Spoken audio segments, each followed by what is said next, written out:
Bonjour à tous et à toutes, les Souliens, les Suliennes, les futurs Souliens, les futures Souliennes.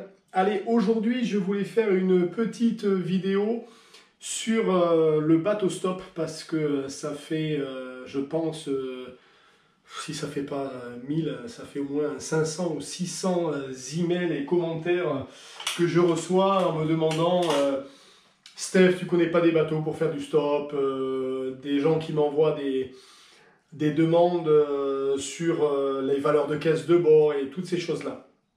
Alors, je ne sais pas si j'ai un regard très objectif sur la chose, mais bon, je vais essayer de de vous dire ce que j'en pense et pourquoi j'en pense ça. Alors, le stop, c'est quelque chose qui est très sympathique, hein, finalement.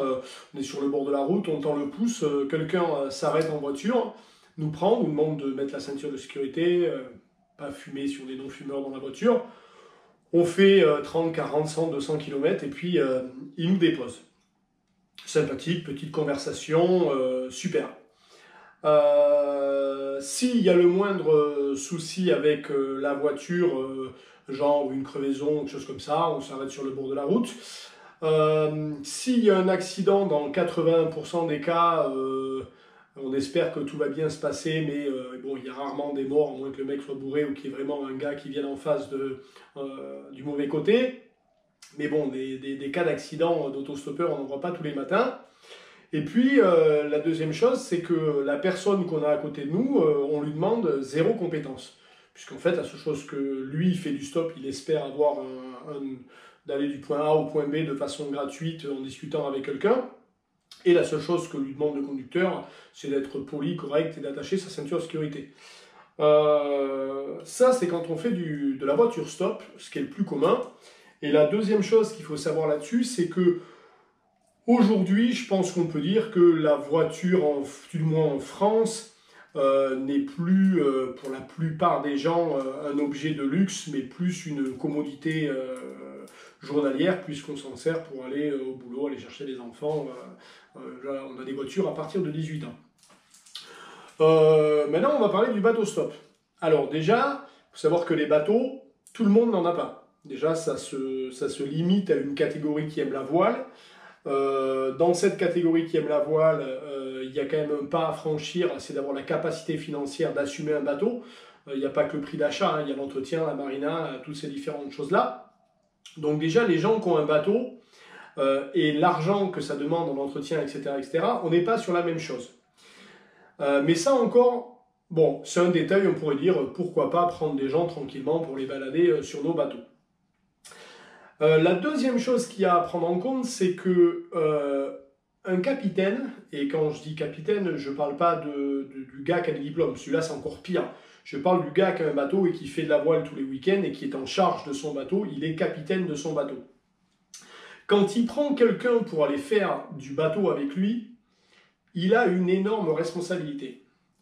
Parce que dans 99,9% des cas, si ça se passe mal, ce sera de sa faute.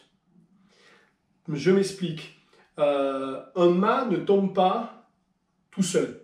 Il tombe parce que on était dans des conditions où on n'a pas pris un riz, on aurait peut-être dû les prendre. On n'a pas checké notre gréement avant de partir, il n'était pas en état, il y avait une goupille ou quoi que ce soit qui n'était pas en place, donc il est tombé. Il y avait une faiblesse sur le mât qu'on n'a pas inspecté, etc., etc., etc. À part la malchance de taper un container de nuit et qu'on n'a pas vu, 99% du temps, quand il nous arrive un problème sur un bateau, c'est une accumulation de petites choses, mais c'est une erreur humaine. Parce que si le bateau il est entretenu et qu'on fait bien les choses, normalement ça ne doit pas nous arriver. Il faut savoir que sur un bateau, il n'y a pas de contrôle technique. Donc à part avoir l'armement de sécurité, dans tous les cas, s'il y a une poursuite qui est faite, le capitaine sera mis en doute. Une voiture, elle avait son contrôle de sécurité, le mec il n'avait pas bu, il avait sa ceinture de sécurité, il est resté dans sa voie, il a crevé. Où il y a eu sur un bateau, ça peut aller très vite. Ensuite, un passager sur un bateau, il va falloir le former. C'est impossible de prendre un mec sur un bateau et de ne pas le former, ne serait-ce que lui expliquer comment marchent les toilettes. Tu vois, ou etc., etc. Donc il faut tout lui apprendre. Comment on va lui aimer le gaz, comment on va faire ci, comment on va faire ça. Donc c'est pas juste quelqu'un qui monte sur un siège et qui s'assoit et qui papote pendant 25 minutes ou 1 heure ou 3 heures ou 10 heures, qui ouvre la fenêtre, qui est bien sympathique et qui regarde le paysage. Sur un bateau, à partir du moment où on a quelqu'un à bord, il va falloir le former. Aussi petite que soit la formation, et normalement si tu es capitaine, enfin si tu fais bien les choses avec un bateau et que tu prends quelqu'un, tu vas lui montrer où sont les gilets de sécurité, où est le radeau de survie, où est la balise de détresse. Ah, donc déjà, avant de partir, tu as fait une formation de sécurité. Et au départ, c'est pas fini. L'autre chose qui va se passer, c'est que si pour une raison quelconque, il se passe une avarie ou que montent des conditions météorologiques qui n'étaient pas prévues, ça arrive régulièrement, il va falloir que tu gères l'incompétence de ce gars-là et en plus, il va falloir que tu gères sa peur. Parce que tu ne sais pas comment il va réagir. Ce qui veut dire que quand tu prends un inconnu que tu ne connais pas, tu te mets une épine dans le pied en cas de problème. Pareil, le mec il va être tétanisé, pareil, il va devenir hystérique, il va peut-être avoir le mal de mer, tu vas te retrouver avec une loque sur le cockpit. Donc, pour toutes ces raisons-là, le bateau stop, même si c'est très joli du côté philosophique et humain de se dire c'est sympa de partager, etc., c'est très utopique tout ça. On ne fait pas du bateau comme on fait de la voiture. Sinon, tout le monde traverserait l'Atlantique ou tout le monde traverserait la Méditerranée ou tout le monde ferait 2200 000 et ferait des naves de nuit comme ça. Si les gens prennent, je ne dis pas qu'ils ne le font pas, mais prennent des gens avec eux ou regardent les fichiers météo, checkent leur bateau, c'est parce que on sait tous que derrière, c'est pas aller faire un tour de vélo où on a fait une crevaison, on se gare sous un pont et on répare la route. Non, une fois que tu es parti, que tu as laissé le port, toute avarie va devoir être gérée et la mer, c'est quelque chose qui n'excuse pas trop le tourisme. Il n'y a pas trop de touristes en mer. J'ai envie de dire, quelle que soit la taille de l'embarcation, quelle que soit ton expérience, à un moment donné, quand tu es embarqué sur ce bateau et que tu es parti, il faudra le ramener à bon port, ou sinon, à un moment donné, il va falloir déclencher une balise de détresse.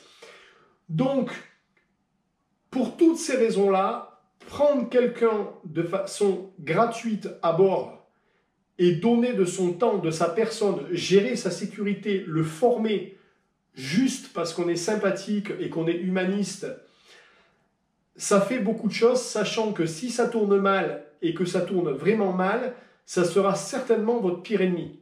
Parce que je peux vous assurer que si vous êtes sur un bateau et que vous avez un équipier qui va à l'avant, qui glisse, qui se pète une jambe, à mon avis, il ne va pas se dire « Ouais, mais c'est pas grave, t'inquiète pas, je préfère marcher ma responsabilité civile, ça va très bien aller ». Non, pour peu qu'il ait un handicap derrière parce qu'il est vraiment mal tombé, etc., ça va devenir un cauchemar sans fin. Donc ça, c'est une des premières choses. Donc je suis assez contre le fait de travailler gratuitement. Je ne pense pas qu'en France, personne n'ait le désir de faire un travail gratuit à part quand on est philanthropique et qu'on veut être dans des associations pour aider les gens. Mais là, on n'est pas dans le cas d'aider les gens, on est dans le cas où on leur rend service et c'est un travail de prendre quelqu'un à bord. C'est un travail qu'on fait, on est content de le faire, mais il n'empêche qu'il y a une grosse part de responsabilité et il y a une grosse part d'investissement. Quand tu prends quelqu'un à bord, et notamment à partir du moment où il va y avoir une nave, où il va y avoir une nuit au milieu, cette personne-là, il va falloir que tu le formes, que tu vas le laisser en veille. Il y a énormément de choses que tu fais qui, malheureusement, les gens qui font les lois ne sont jamais montés sur un bateau de leur vie et ne font pas de voile, mais on ne promène pas quelqu'un en bateau comme on promène quelqu'un en voiture. Il y a un investissement de la part du capitaine de bord qui fait que je pense que cet investissement-là, il demande ne serait-ce qu'un petit peu de rémunération. Donc déjà, la gratuité, je suis pratiquement contre.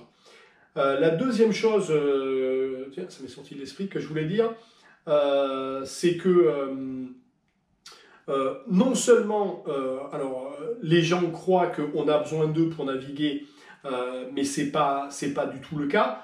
Parce que normalement, quand tu sais faire du bateau, tu vas être capable de le gérer seul. Et quand tu prends un équipier qui n'a jamais fait de bateau de sa vie, dans tous les cas, il va falloir que tu le gères. Donc, tu t'augmentes le travail, à part le fait de se dire, parce qu'il ne faut pas croire que le mec, il va prendre la barre pendant que tu vas aller envoyer un riz. Hein. Non, c'est l'autopilote qui va le faire parce qu'il sera incapable de le faire. Donc, tu géreras ton bateau qu'il soit là ou qu'il ne soit pas là de la même façon, à moins que tu aies passé du temps avec lui pour le former. Et si tu as passé du temps avec lui pour le former, tu viens bien d'investir, tu viens bien d'avoir créé un travail pour quelqu'un qui était là en balade. La deuxième chose qu'il y a, malgré toutes les... Et là, il faut être très honnête, j'ai l'impression d'être dans le jeu de la séduction chaque fois que j'ai un équipier qui veut monter à bord.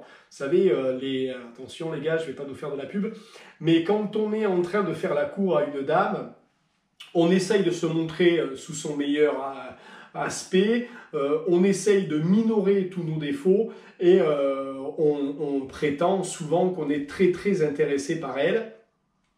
Et il s'avère que c'est rarement le cas, puisque sinon on rencontrerait qu'une seule femme dans notre vie. Et il s'avère que très rapidement, pour la plupart d'entre nous, on n'a pas eu qu'une seule femme dans nos vies, donc ce qui veut dire que très rapidement, ça n'a pas marché. Bon, ben les équipiers, c'est la même chose. Oui, non, mais j'ai envie d'apprendre la voile, c'est hyper important, blablabli, blablabla. Ça fait pas 6 heures qu'il est à bord du bateau, il en a rien à branler d'apprendre de la voile. Si tu veux, premièrement, il connaît aucun terme technique, et il va pas les ingurgiter en 12 heures. Donc en plus, tu es avec un mec à bord qui ne parle pas ton langage. Et en plus, tous les équipiers que j'ai eus, même ceux qui sont restés longtemps, je ne vais pas dire qu'ils ne s'intéressaient pas à la voile. Hein. Attention, ils ont pratiquement tous d'ailleurs fait des beaux efforts, etc., etc. Mais il n'empêche que, comme ils sont quand même sur 2 jours, tu te rends compte que quand tu es en transat, etc., les mecs, les quarts de jour, tu es obligé de les imposer parce que sinon ils passeraient leur journée sans faire les quarts. Pour eux, ça y est, les quarts sont importants plus que la nuit. Tu les vois pas toute la journée en train de se dire ah, tiens, qu'est-ce qui se passe? Est-ce qu'il y a une manœuvre qui a bougé? Tiens, le génois il est en place, est-ce que ça vacille? Non, si tu leur dis pas tiens, faut régler la voile, tiens, regarde là-bas, ça truc, tiens, regarde ça, ça pend. Le mec, il te laisse complètement, il n'est pas, si tu veux, branché dans l'option, il faut absolument que ça roule super, que l'écoute elle rague pas, il n'est pas du tout en train de faire attention au bateau. Lui, il va faire attention les 2 heures de quart que tu vas lui donner. Le reste du temps, il se décharge, il te fait confiance. Ce qui veut dire que, en fait, tu es en charge tout le temps et même pendant leur quart, ils vont venir te réveiller pour te demander, d'ailleurs tu leur as demandé, pour te demander s'il faut faire telle ou telle manœuvre, ce qui est plutôt une bonne chose d'ailleurs. Donc pour toutes ces raisons-là, messieurs les autostoppeurs, ce n'est pas qu'on ait de mauvaise foi, alors je parle pour moi, mais je pense que... Alors laissez-moi des commentaires, hein, peut-être que je vais me faire insulter en disant mais Steph c'est n'importe quoi, il faut prendre les gens... Mais je pense que la plupart des gens qui ont à prendre des équipiers à bord, on n'a pas du tout envie d'avoir en charge un mec qu'on va trimballer d'un point A à un point B. Et même s'il nous dit qu'il a envie d'apprendre de la voile, tous ceux que j'ai rencontrés qui ont traversé l'Atlantique, que j'ai pris dans les Antilles partout, le bateau, c'était dans leur projet de rejoindre l'Amérique. Ils s'étaient donné le défi de ne pas y aller en avion. Mais s'il y avait un autre moyen que le bateau, il aurait pris pareil. Il s'avère qu'à part l'avion, il n'y a que le bateau pour traverser, donc ils font du bateau. Ils vont te dire, ouais, j'ai envie d'apprendre la voile. Mais ils n'ont pas du tout envie d'apprendre la voile. Et d'ailleurs, souvent, quand tu vas avoir les amener de l'autre côté, ils ne remettront plus jamais les pieds sur un bateau. Donc, il faut aussi être honnête, vous, les autostoppeurs, qu'est-ce que vous attendez c'est aller vous balader en bateau. Donc, si c'est pour aller vous balader en bateau avec quelqu'un qui va prendre la responsabilité de vous amener, qui va devoir vous former, qui va devoir vous gérer votre sécurité, qui va devoir vous gérer vos quarts de nuit, etc., quelque part, je ne veux pas dire que c'est un charter, dans le sens où tu vas faire 2 heures de quart peut-être la nuit et que tu vas aussi partager les choses à l'intérieur, c'est-à-dire faire un peu la bouffe, un peu le ménage, etc. Mais quelque part, voilà, c'est quand même autre chose. Quand tu fais de l'autostop, tu ne fais pas du tout la maintenance de la voiture du gars, tu vois ce que je veux dire? Et on en est venu aujourd'hui à ce que quand même on ait un Blablacar qui a été racheté par SNCF où on demande aux gens de déclarer les revenus qu'ils ont de ça, je crois, hein, si je dis pas de bêtises, je ne suis pas assez informé là-dessus, et qu'on paye pour aller du point A au point B parce qu'on estime qu'il y a une usure de la voiture. Et on ne prend pas en compte pour nous, les voileux, l'usure du bateau quand tu fais 300 000 avec un mec. Parce que mine de rien, faire 300 000 avec un bateau, ça l'use. Et un bateau, ça, c'est pas le même prix du kilomètre que le prix du mille d'une voiture. Plus la bouffe, plus le fait qu'on lui offre un couchage, des draps dans lesquels il va dormir, qu'il va falloir laver, etc., etc., etc. Donc, de mon avis, même une cause de bord à 20 balles, c'est une connerie. Hein, je l'ai fait pendant un bout de temps. Tu te rends compte que finalement, mettre une caisse de bord relativement basse, c'est pas une super chose. Donc, messieurs les autostoppeurs, si vous voulez faire du stop, prenez les voitures. Et si vous voulez faire de la voile, formez-vous, apprenez à faire du bateau et soyez prêts à payer le prix que va vous demander le capitaine. Et encore, quand je dis capitaine, je ne parle pas de gens qui ont des diplômes, parce que quelqu'un qui a des diplômes comme moi, c'est encore pire. Si jamais il y a un pépin à bord, qu'un mec se pète et qu'il porte plainte, étant donné que tu es un professionnel du milieu, là, je ne te dis pas les assurances. Donc voilà, messieurs les autostoppeurs, je pense qu'il faut que vous ayez une prise de conscience de vous dire que, ok, c'est sympathique pour nous d'avoir quelqu'un de sympa à bord qui a envie de traverser avec nous, et c'est vrai qu'il va faire des quarts de nuit, mais quelque part, moi je vous dire très sincèrement, je ne prends des équipiers pas pour faire la vaisselle, pas pour faire la bouffe, je ne les prends uniquement que pour respecter la loi qui dit qu'il faut qu'il y ait une vigilance active 24 heures sur 24 sur un bateau. Si je ne suivais pas cette loi-là et que je faisais confiance à mon radar et que je mettais une alarme et mon AIS que je n'ai pas, vous le savez, pour faire mes quarts de nuit, je n'aurais pas besoin d'équipier parce que je gère mon bateau tout seul, puisque tous les gens que j'ai pris à bord, je les ai formés à faire de la voile sur mon bateau. Ils n'auraient pas été là. Quand ils ne sont pas là, je fais de la voile quand même. Donc, tous ces autostoppeurs, là, il faut bien que vous compreniez que, ok, quelque part, je ne dis pas que vous ne rendez pas service à faire des quarts de nuit, c'est bien sympa qu'on puisse faire nos quarts de nuit, mais on pourrait, il faut bien savoir que c'est, quand j'ai fait la Transat, à un moment donné, on avait un équipier une équipière, bref, qui a été malade, et je n'aurai pas son nom, ça n'a aucune importance laquelle, et à un moment donné, au bout de 2-3 jours, je me suis dit, bon là, elle a du mal à dormir, elle a du mal à récupérer, on va la sortir des quarts de nuit, il faut qu'elle arrive à se reposer. Donc on l'a sortie des quarts de nuit pendant 3 jours. Et donc il y avait un trou de 2 heures au milieu de la nuit. Et le matin, au petit-déj, je me rappelle, j'ai dit, bon ben voilà, une telle ne fera pas les quarts de nuit cette nuit. Comment vous voulez qu'on procède? Est-ce qu'on augmente les quarts de chacun d'une demi-heure? Est-ce que quelqu'un a envie de prendre le quart, etc., etc. Et puis, j'ai laissé la parole. Et à ce moment-là, tout le monde était en train de prendre son petit-déj. Il était 9h30, 10h.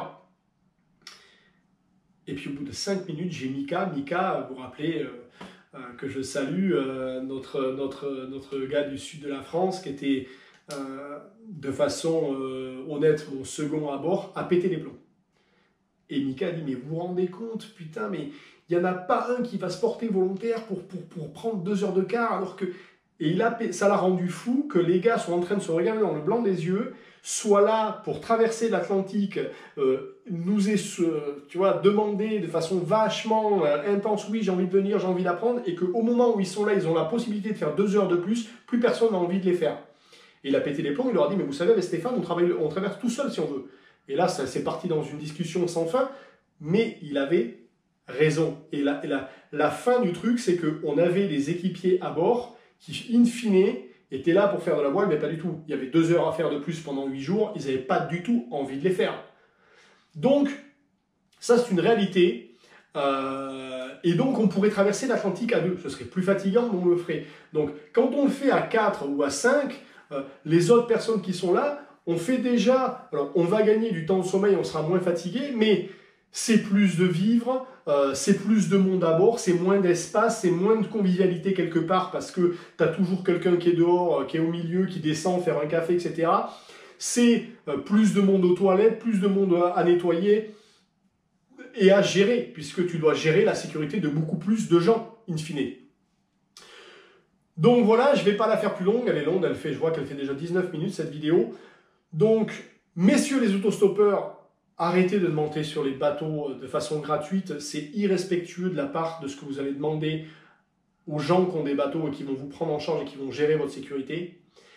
Et mes collègues et nous, cette petite communauté qu'on est de voileux, finalement, on est nombreux, mais pas si nombreux que ça. Je pense qu'il faudrait qu'on arrive à l'unanimité et je prends pratiquement plus de gens à bord, mais de se dire, il faut qu'on arrête de prendre les gens. Ça, c'est une pratique qu'il faut qu'on arrête. Ce n'est pas rendre service à la voile dans son ensemble que de faire croire aux gens qu'ils peuvent monter gratuitement à bord des bateaux. Premièrement, alors je sais qu'il y en a qui vont peut-être me dire que c'est du grand n'importe quoi, mais c'est vraiment ce que je pense. Premièrement, la voile, c'est une passion qu'on a et qu'on aime, et je pense qu'il est bien plus intéressant de la partager avec des gens qui ont vraiment envie d'en faire, et donc qui se seront investis, qui auront essayé au moins au minimum de connaître les termes techniques d'un bateau, et que quand tu dis à un mec, prends les coudes de phoque et fais 2 tours au winch, et qui te regarde, il dit, hein quoi? Ouais, la rouge et bleue là-bas, tourne, la manivelle dans l'autre sens, parce que t'en es là. Et je pense que ce serait vraiment rendre service à la voile que se dire, ok, à partir de, faites ce que vous voulez, mais à partir de l'année prochaine ou à partir de l'été prochain, c'est fini, il n'y a plus de bateaux stoppeurs. Les bateaux stoppeurs, s'ils veulent faire du bateau, c'est qu'ils s'intéressent à la voile, et s'ils veulent s'intéresser à la voile, ils comprennent qu'il y a un coût, et ils comprennent qu'il y a un investissement personnel. Et je pense que si on fait ça, ça va aider déjà beaucoup de gens à pouvoir peut-être entretenir leur bateau, parce que, mine de rien, ça coûte de l'argent. Et puis, c'est quelque chose qui devrait rentrer et être naturel dans l'ordre des choses, comme aujourd'hui, on laisse notre place à une personne âgée dans un bus où on aide une grand-mère à traverser les piétons. Je veux dire, c'est quelque chose qui ne nous gêne pas. Voilà, c'est rentrer dans les mœurs. Alors là, c'est un mœurs qui est financier. Je sais que les Français, dès qu'on parle d'argent, c'est la fin du monde.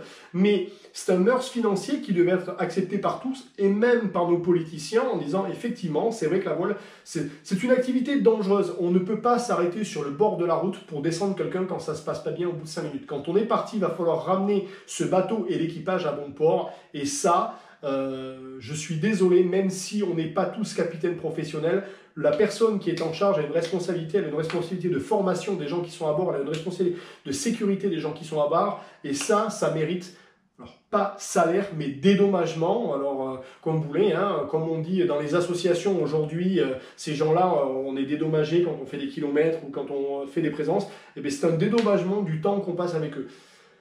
Voilà, n'hésitez pas à vous lâcher sur les commentaires. Je ne le ferai pas parce que j'en ai marre de partager mes vidéos sur des réseaux sociaux, mais n'hésitez pas à partager cette vidéo sur les différents groupes Facebook si vous en avez le désir.